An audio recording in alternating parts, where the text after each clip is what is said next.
Hey guys, welcome back to another Bougie Bass Fishing episode. Today I'm going to be talking about casting rods. Now I like casting rods just because I'm not huge on spinning rods, just because I don't like how the initial eyes of the rod come out to here and they're massive. And I always loved the handles. This little knob, and it's only on casting reels. I think I get a better grip. I love this reel. It's my medium heavy 6'6" Bass Pro Shops Pro Qualifier. It's got a great tip to it, but it's got one of the best backbones I've ever had. No bend all the way to about the third eye. And the rest of it is just great material that just doesn't break, but it has one of the best bends ever.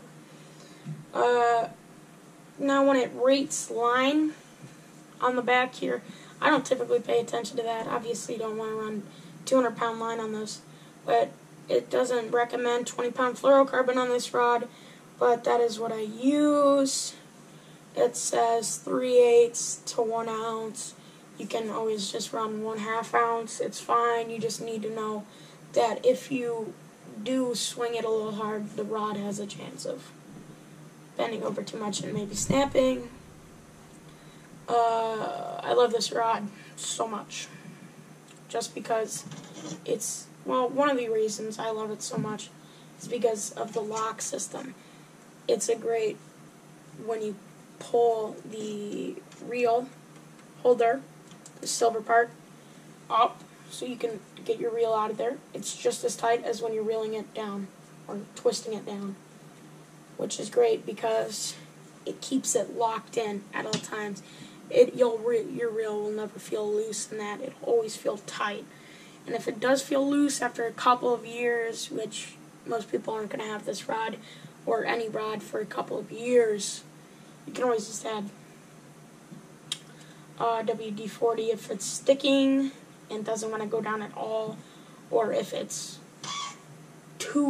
like sliding and if there's too much corrosion, that you're probably going to want to change your rod. I like the handles on this. It's got rubber lines going across, up, down, left, right on this, and I really don't need that long of a rod seat on the back of the rod, I would say. And I always like it when under the reel there's bits of rod and not just plastic, because you can actually feel that bite better, because the rod connects straight there and down here. Handles are great grip, soft, and it's just a great rod to fish with all day. This has been Bougie Bass Fishing, and as always, like and subscribe.